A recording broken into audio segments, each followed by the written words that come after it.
حضرت امام اعظم ابو حنیفہ رضی اللہ تعالی عنہ آپ کا مرتبہ اور مقام منقبت کی صورت میں بھی آپ نے سماعت فرمایا ہے۔ علم فقہ کے بانی حضرت امام اعظم ہیں۔ صحابہ کرام علیہ رضوان اور تابعین کے بعد، کیونکہ آپ بھی تابعی ہیں، اس علم کی بنیاد رکھنے والے حضرت امام اعظم حضرت امام ابو حنیفہ رضی اللہ تعالی عنہ نے 120 ہجری میں علم فقہ کی بنیاد رکھی۔ حضرت امام اعظم کے بارے میں حضرت ابن احمد مکی متوفا 484 ہجری آپ ارشاد فرماتے ہیں کہ حضرت امام ابو حنیفہ رحمۃ اللہ تعالی علیہ وہ پہلے مجتہد ہیں جنہوں نے اس شریعت کے علم کو مدون کیا۔ آپ سے پہلے کسی نے یہ کام نہیں کیا۔ حضرت امام اعظم نے 5 لاکھ فقہی مسائل جمع فرمائے۔ سبحان اللہ۔ حضرت امام شافعی رحمۃ اللہ تعالی علیہ، آپ کے بارے میں حضرت امام شافعی فرماتے ہیں کہ تمام لوگ فقہ میں حضرت امام اعظم رضی اللہ تعالی عنہ کے دست نظر ہیں۔ فقہ کے حوالے سے حضرت امام اعظم کے بعد جس کو بھی فیض ملا ہے وہ سارا فیض حضرت امام اعظم کا فیض ہے۔ حضرت امام اعظم رضی اللہ تعالیٰ عنہ یہ جو مسائل جمع کرتے تھے نا، اس پر بھی بڑا فرق ہے۔ حضرت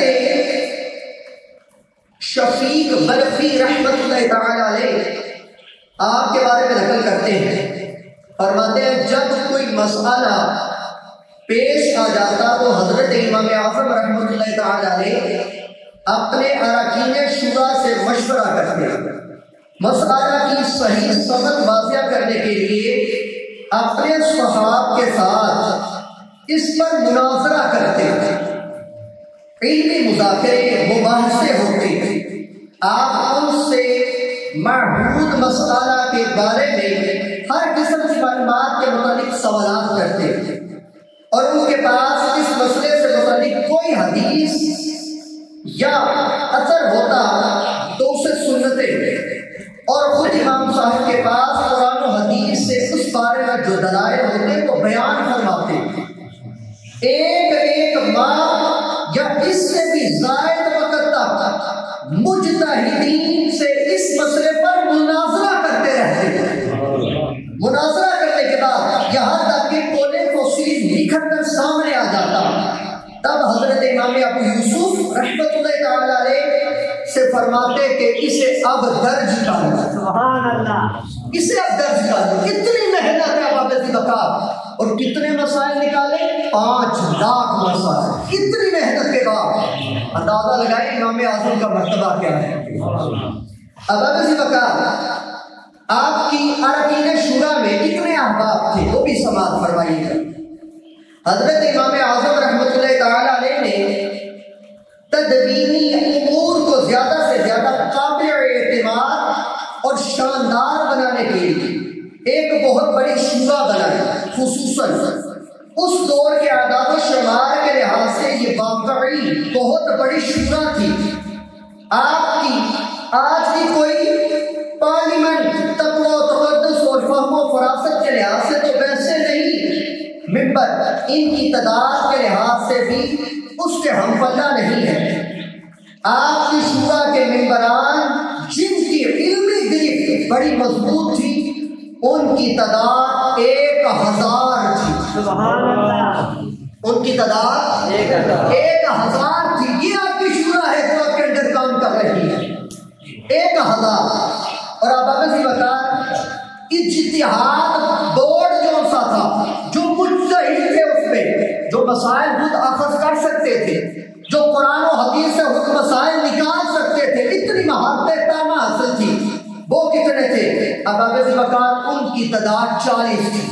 1000 کے ووٹ کو دیتے، اس پر پہلے مناظرہ ہوتا، مناظرہ ہونے کے بعد پھر جو 40 مجتہدین تھے ان کو مسئلہ دیتے، اس پر حضرت امام اعظم خود کلام کرتے، خود ان کے ساتھ مباحثہ کرتے. اب ذوالفقار جب مباحثہ کرنے کے بعد یہ پتہ چل جاتا کہ یہ مسئلہ حق پا جانب ہے، پھر حضرت امام ابو یوسف کو کہا جاتا کہ اس کو تحریر کر دیا جائے. اندازہ لگائے کتنا پہرا بٹھایا ہے حضرت امام اعظم نے.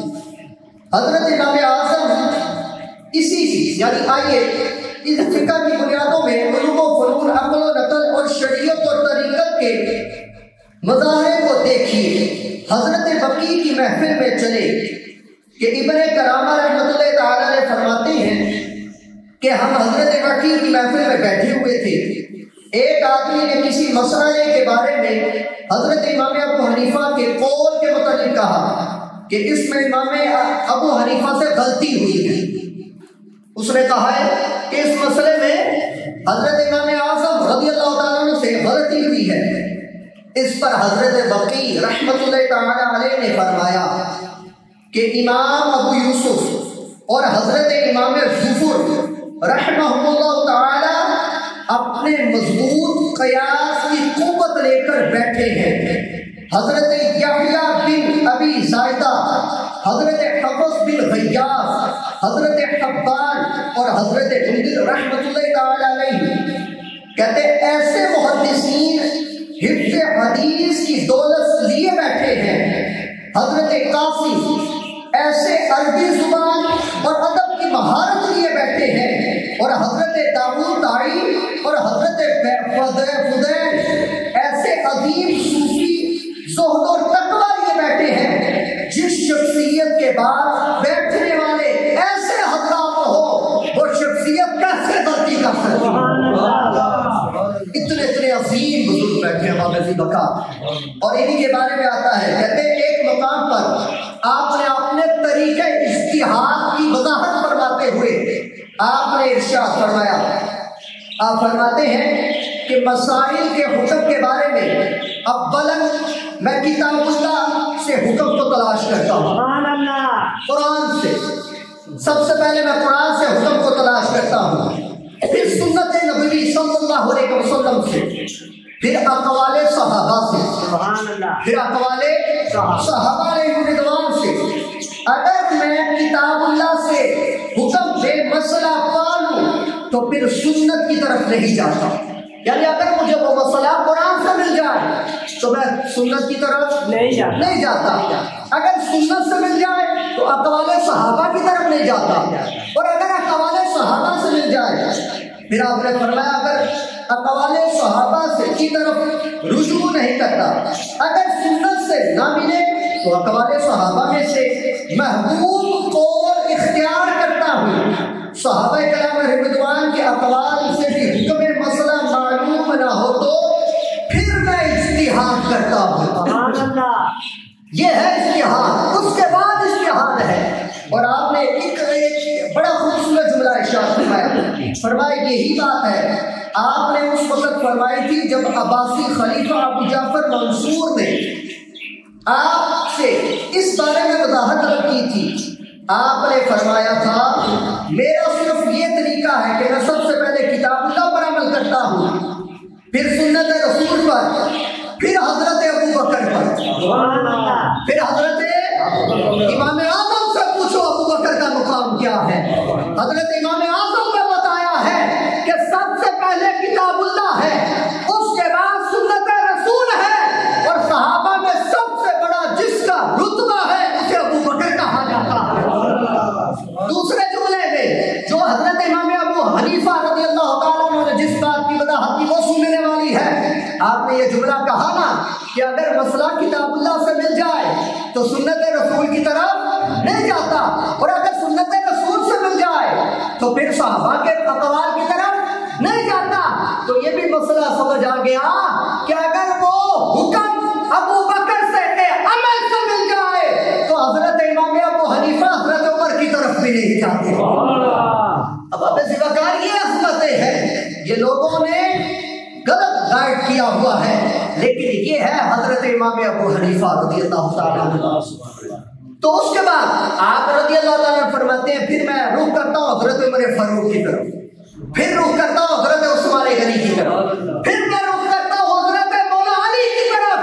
گویا کہ ترتیب اس بات کی وضاحت کر رہی ہے کہ سب سے افضل انبیاء رسول کے بعد جس کا مرتبہ وہ سیدنا صدیق اکبر کی ہستی ہے۔ اسی وجہ سے تو امام اعظم جیسا بندہ اب ابی وقار یہ ترتیب بیان کر رہا ہے تو مسئلہ پتہ چل گیا کہ اگر حضرت عمر سے ملے تو پھر حضرت عثمان کی طرف نہیں، اگر حضرت عثمان سے ملے پھر مولا علی کی طرف نہیں۔ وہ حدیث تو بیان کی جاتی ہے کہ میں علم کا شہر ہوں اور علی اس کا دروازہ۔ اب ابی وقار میں سوچ لینا چاہیے اگر دروازے یعنی علم کا دروازہ اگر علی ہے، اب ابی وقار فتاوی رضویہ کے ایک جز بیان کرنے لگا ہوں، مولا علی سے بڑھ کر علم اللہ نے عثمان غنی کو عطا فرمایا اور ان سے بڑھ کر علم حضرت عمر فاروق کو عطا فرمایا ہے اور ان سے بڑھ کر علم اللہ تعالیٰ نے ابو بکر کو عطا فرمایا۔ تو اگر حضرت علم کے حضرت مولا علی کرم اللہ تعالیٰ وجہہ کے علم کو ہم نہیں پا سکتے تو ابو بکر ہے۔ آگے بڑھیے اب اسی وقت آپ نے فرمایا کہ ان کے فیصلوں پر اگر فیصلہ پھر بھی نہ آئے، فرمایا اس کے بعد آخر میں قیاس پر عمل کرتا ہوں، آخر میں قیاس پر عمل کرتا ہوں۔ اس پر بڑی وضاحت ہے۔ حضرت امام ابو حنیفہ رضی اللہ تعالیٰ عنہ اس بات پر اتفاق ہے کہ امام صاحب کا مذہب یہ ہے کہ آپ کے نزدیک وہ حدیث جو ثبوت کے لحاظ سے ضعیف ہے وہ بھی قیاس اور رائے پر مقدم ہے۔ یہ جو دوسرے ہیں نا، دوسرے وہ اکثر یہ کہتے ہیں کہ حضرت امام اعظم ابو حنیفہ نے قیاس پر عمل کیا، تو آپ نے اس پر کلام فرمایا۔ آپ نے فرمایا کہ اگر حدیث ضعیف بھی ہو تو آپ حدیث ضعیف کو قیاس پر مقدم رکھتے ہیں، اس کی وضاحت فرمائی۔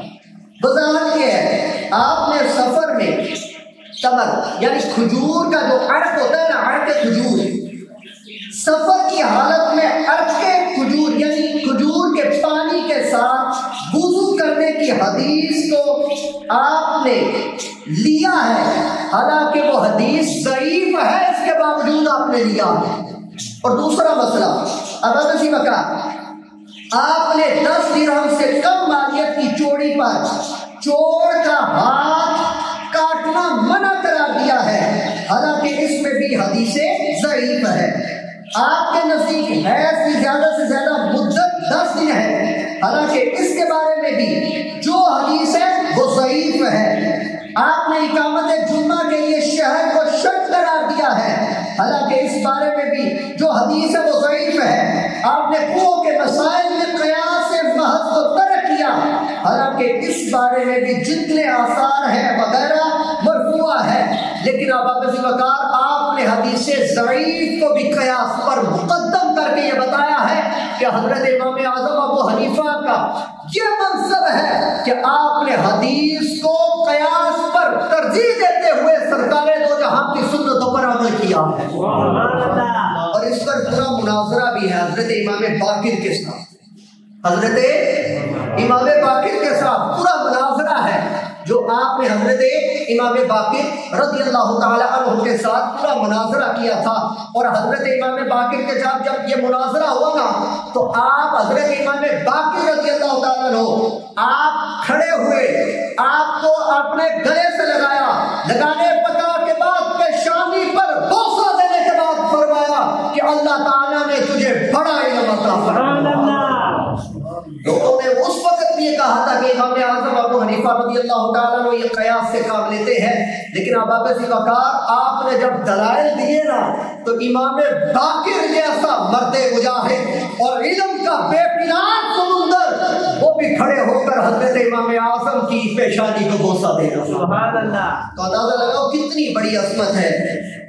اب اسی وقت حضرت امام اعظم ابو حنیفہ رضی اللہ تعالیٰ عنہ کے علم و فضل کے حوالے سے جتنی بھی گفتگو کی جائے کم ہے، لیکن آئیے ایک روز آپ خلیفہ ابو جعفر منصور عباسی کے پاس تشریف لے گئے۔ وہاں عیسیٰ بن موسیٰ عباسی نے ان الفاظ کا ہمیں آپ کا تعارف کروایا کہ یہ دنیا اسلام کے آج کے سب سے بڑے عالم دین ہیں، یعنی آج کے وقت میں، اس وقت امام اعظم کے وقت میں دنیا اسلام کا سب سے بڑا عالم جسے کہا جاتا تھا وہ حضرت امام ابو حنیفہ کی ذات رضی اللہ تعالیٰ عنہ۔ حنیفہ نے پوچھا اے عمان تم نے علم کہاں سے حاصل کیا؟ تو آپ نے جواب دیا، سنیا کہ آپ نے علم کہاں سے حاصل کیا؟ آپ نے جواب دیا حضرت عمر، حضرت علی، حضرت عبداللہ ابن مسعود، حضرت عبداللہ ابن عباس رضوان اللہ تعالی علیہ مجمعین کے اصحاب سے علم حاصل کیا، جبکہ ابن عباس اپنے زمانے میں روئے زمین کے بہت بڑے عالم بھی تھے۔ سبحان اللہ۔ تو منصور نے کہا تم نے اپنے نفس کی تکمیل بہت مضبوطی سے کی۔ اسی پر ایک اور بیان جو دوسری روایت میں آتا ہے، کہا اسی طرح طریقہ خمیس میں ہے، کہتے ہیں کہ حضرت امام اعظم رضی اللہ تعالیٰ عنہ خود فرماتے ہیں کہ منصور نے پوچھا تم نے علم کہاں سے حاصل کیا؟ میں نے کہا امام حماد سے، انہوں نے ابراہیم سے، اور انہوں نے امیر المومنین حضرت عمر بن الخطاب سے حاصل کیا، اور پھر انہوں نے حضرت علی سے بھی حاصل کیا، اور انہوں نے حضرت عبداللہ ابن مسعود سے حاصل کیا، اور انہوں نے، یعنی کس نے؟ حضرت ابراہیم کی بات ہو رہی ہے، انہوں نے حضرت عبداللہ ابن عباس سے حاصل کیا۔ تو انہوں نے فرمایا خوب، یعنی خلیفہ کہنے لگا خوب ابو حنیفہ تم نے اپنا مقصد پختگی سے بڑے خوب صاف پاک مبارک حضرات سے حاصل کیا، اللہ تعالیٰ تم سے راضی ہو جائے۔ اتنا علم باقی بکا۔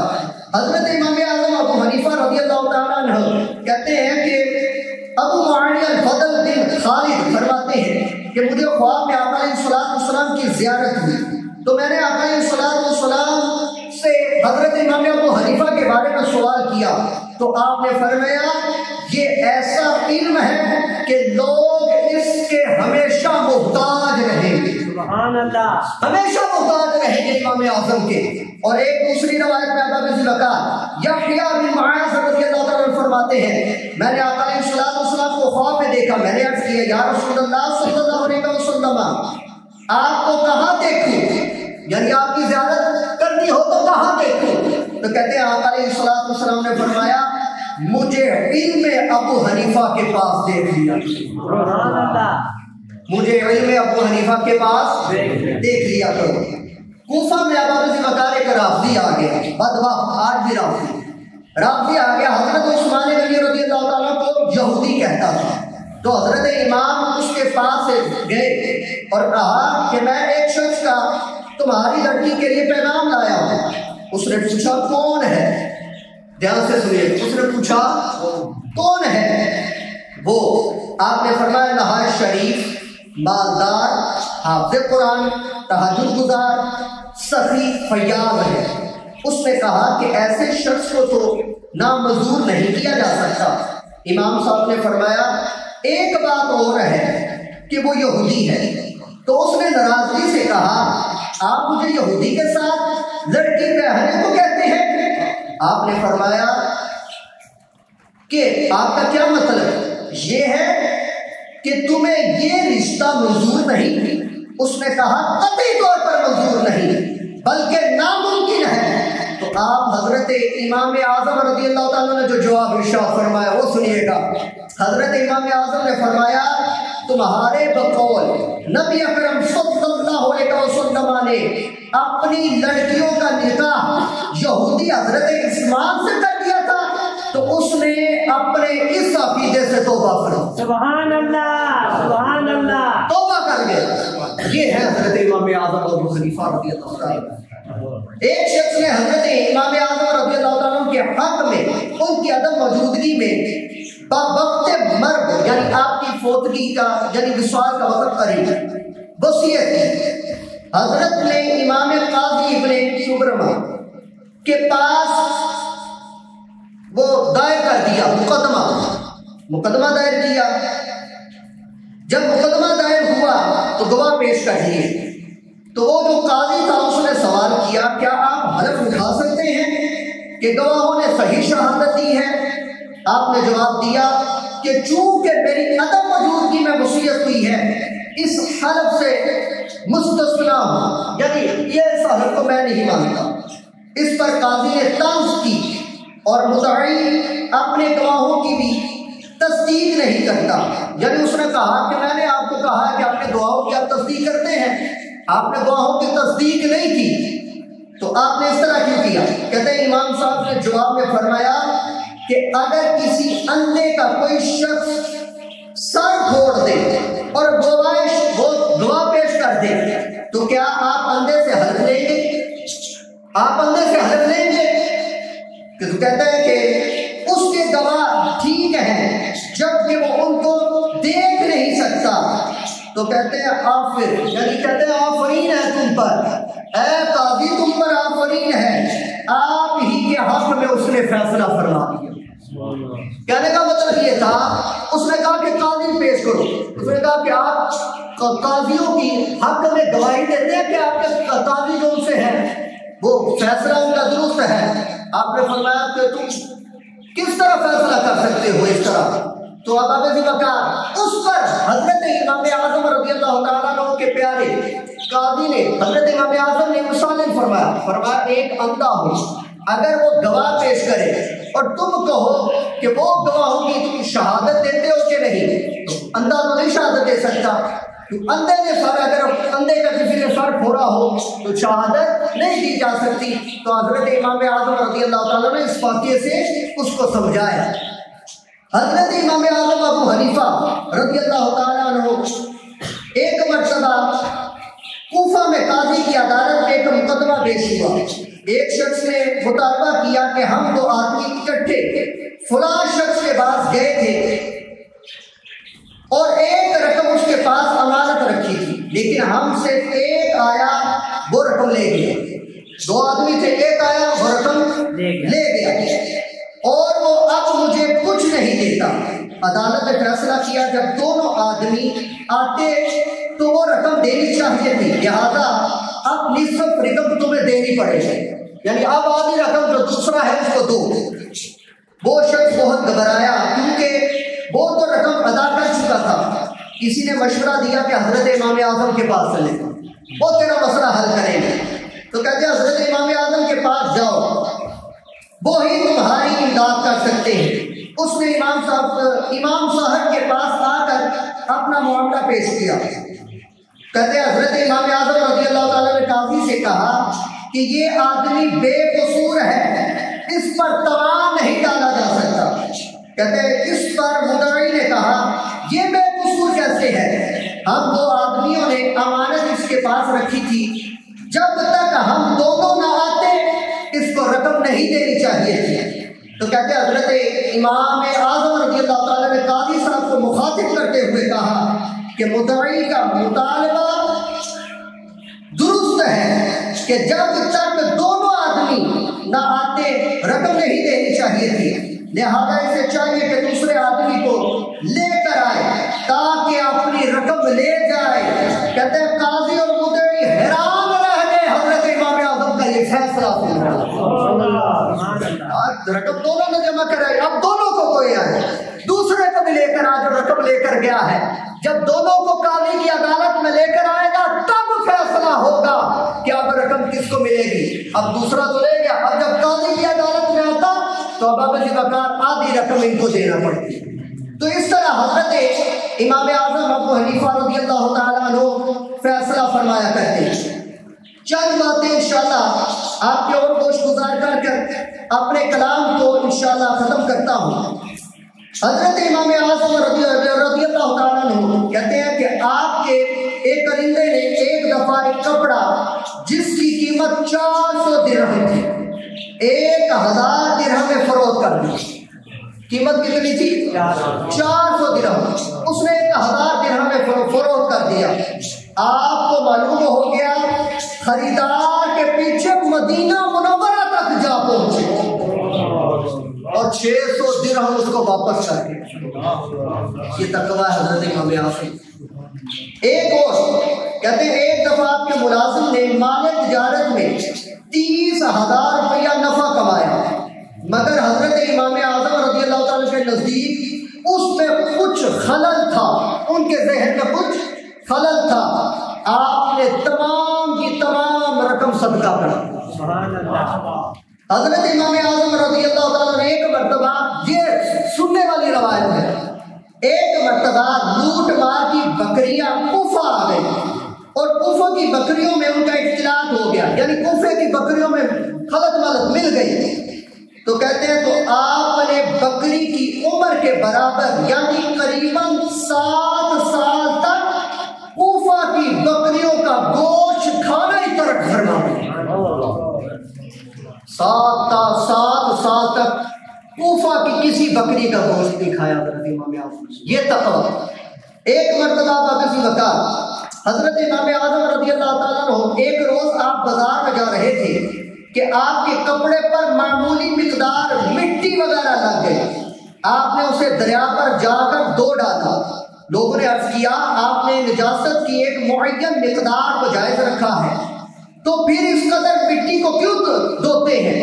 تو کہتے ہیں آپ نے فرمایا وہ تقویٰ ہے اور یہ فتویٰ ہے، جو تم بیان کر رہے ہو یہ فتویٰ ہے اور یہ تقویٰ ہے۔ یعنی جو حضرت امام اعظم ابو حنیفہ رضی اللہ تعالیٰ نے کیا، آپ نے فرمایا یہ تقویٰ ہے اور جو تم کہہ رہے ہو وہ فتویٰ ہے، وہ فتوے کی بنا پر اتنا تقویٰ تھا۔ حضرت امام اعظم ابو حنیفہ رضی اللہ تعالیٰ عنہ کے بارے میں حضرت علامہ ابن عابدین شامی رحمۃ اللہ تعالیٰ علیہ فرماتے ہیں کہ اللہ کی قسم ہے میں نے حضرت امام اعظم ابو حنیفہ رضی اللہ عنہ سے بڑھ کر کسی کو فاضل، پرہیزگار اور فقیہ نہیں دیکھا۔ سبحان اللہ۔ ایک مرتبہ آپ نے کچھ سامان تجارت فروخت کرنے کے لیے اپنے غلام کو بھیجا اور ایک تھان کے بارے میں بتلایا کہ اس میں یہ نقص ہے، گاہک کو بتلا دینا، لیکن ان کو نہ بتلانا یاد نہ رہا۔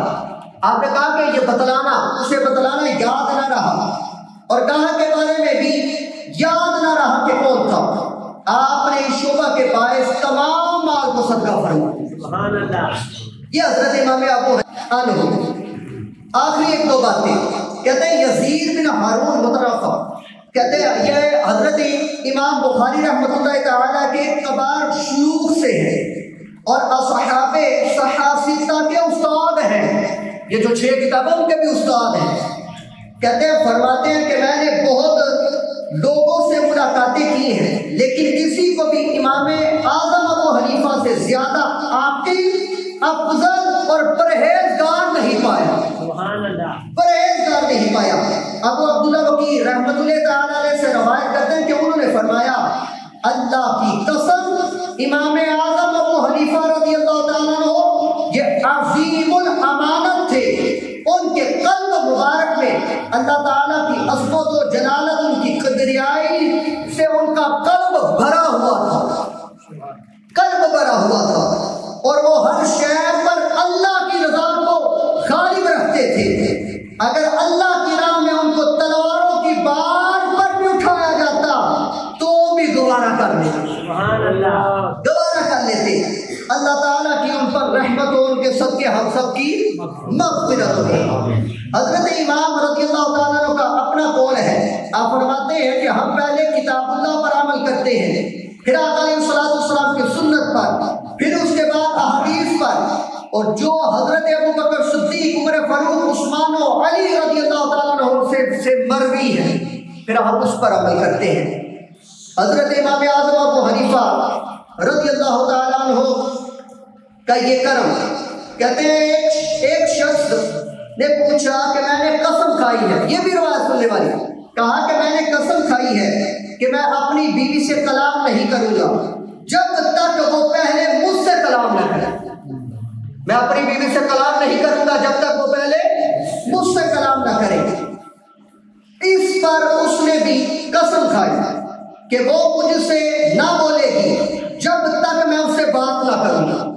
کہتے امام صاحب نے فرمایا تم میں سے کوئی بھی حانث نہیں، یعنی اپنی قسم کو توڑنے والا نہیں ہے۔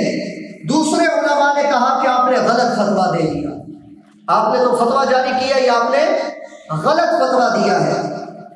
آپ سے اس سلسلے میں بحث کرنا چاہیے۔ تو آپ نے فرمایا جب اس شخص نے قسم کھائی تو اس کے فوراً بعد اس کی بیوی نے اسے مخاطب کر کے بات کی اور قسم کھائی، لہذا اس کی قسم ختم ہو گئی، لہذا اس کی قسم ختم ہو گئی۔ اور پھر جب اس نے اس کے ساتھ بات چیت کی تو عورت کی قسم ختم ہو گئی۔ تو کہتے ہیں ساتھ ہی جملے ارشاد فرمائے تو انہوں نے کہا آپ کے لیے ایسے علم کھولے جاتے ہیں جن سے ہم لوگ غافل ہیں۔ کتنا علم ہے حضرت امام اعظم ابو حنیفہ رضی اللہ تعالی عنہ کا۔ ایک شخص کسی جگہ پر اپنا مال دفن کر کے بھول گیا تو کہتے ہیں کوششیں بسیار، یعنی بہت زیادہ کوشش کرنے کے باوجود یاد نہ کر سکا۔ حضرت امام اعظم رضی اللہ عنہ کی خدمت میں حاضر ہو کر عرض کی کہ کوئی حل نکالیے۔ آپ نے فرمایا یہ کوئی بڑا مسئلہ نہیں ہے۔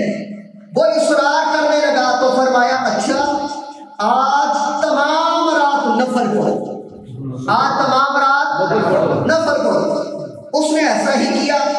کہتے ہیں ابھی تھوڑا وقت ہی گزرا تھا اس کو یاد آ گیا، تھوڑا وقت گزرا اس کو یاد آ گیا۔ تو کہتے ہیں صبح ہوئی تو حضرت امام اعظم رضی اللہ عنہ کی خدمت میں حاضر ہوا، ماجرا بیان کیا۔ آپ نے فرمایا مجھے معلوم تھا کہ شیطان تجھے رات بھر عبادت نہیں کرنے دے گا، شیطان ہے شیطان، مجھے رات بھر نہیں تجھے جاگنے دے گا کہ رات بھر جا کر تو نفل پڑھتا رہے۔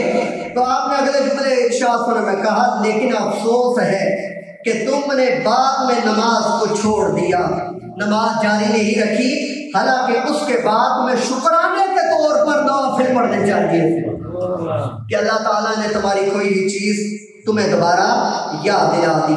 اس وجہ سے ابا ذی بکار حضرت امام اعظم ابو حنیفہ رضی اللہ تعالی عنہ کے حوالے سے یہ چند باتیں آپ کے اندر گوش گزار کی۔ حضرت امام اعظم رضی اللہ تعالیٰ نے 4000 حدیثیں روایت کی، 2000 تو صرف حضرت حماد رضی اللہ تعالیٰ عنہ سے روایت کی، اتنی زیادہ حدیث مبارکہ۔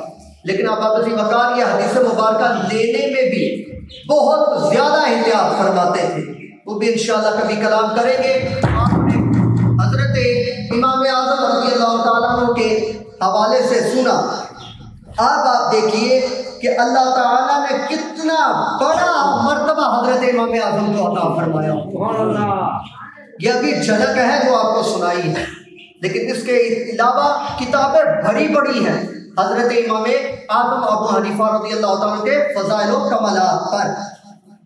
حضرت امام اعظم رضی اللہ تعالیٰ عنہ کی جو عبادت و ریاضت ہے اس کی ایک جھلک کلام ختم۔ حضرت امام اعظم رضی اللہ تعالیٰ نے مسلسل 30 سال روزے رکھے، 30 سال، 30 سال تک ایک رکعت میں قرآن مکمل فرمایا، ایک رکعت، اور 40 سے 45 سال تک عشاء کے وضو سے فجر کی نماز ادا کی۔ اس پر ایک خادم تھے، انہوں نے مسجد میں گئے نا تو دیکھا کہ حضرت امام اعظم کھڑے ہیں اور کھڑے ہو کر قرآن کی تلاوت فرما رہے ہیں۔ ابھی پہلی رکعت تھی، کہا انہوں نے قرآن پاک 10 پارے پڑھے، میں نے کہا ابھی رکوع چلے جائیں، کہا 20 پڑھ لیے، میں نے کہا ابھی رکوع چلے جائیں۔ انہوں نے قرآن مکمل کیا، کہتے ہیں پورا قرآن ایک رکعت میں مکمل کرنے کے بعد اس کے بعد رکوع کیا۔ اتنی عبادت کرنے والے اب ابا ذی بکار علم دیکھیے کتنا باکمال ہے، لیکن زہد و تقوی دیکھیے وہ بھی باکمال ہے۔ اللہ تعالیٰ نے اتنی عظمت عطا فرمائی۔ اللہ رب العزت کی بارگاہ بے کس پناہ میں دعا گو ہے مفتی اہل سنت حضرت علامہ مفتی حسن رضا قادری صاحب نے حضرت امام اعظم ابو حنیفہ رضی اللہ تعالیٰ کے فضائل و کمالات کے حوالے سے جو عرس مبارک سجایا، اللہ تعالیٰ انہیں دارین کی عزت عطا فرمائے۔ یہ جو ہمیں سننے کو ملا ابا ذی بکار اتنے بڑے ہم مجتہد اور تابعی کے مقلد ہیں کہ اسی اجتہاد پر جو اجتہاد کرے گا اسے حضرت عیسیٰ روح اللہ فرما کہتے ہیں۔ اسی اجتہاد کو آگے لے کر چلیں گے، اسی اجتہاد کو آگے لے کر چلیں گے۔ حضرت عیسیٰ روح اللہ جیسے نبی، لیکن وہ نبی ہے، یہ برحق ہے، لیکن اس اجتہاد جس اجتہاد کو حضرت امام ابو حنیفہ نے چلایا ہے اسی کو مد نظر رکھتے ہوئے حضرت عیسیٰ بھی چلائیں گے. اندازہ لگائے کتنی شہرت ملی حضرت امام ابو حنیفہ. نعرہ تکبیر.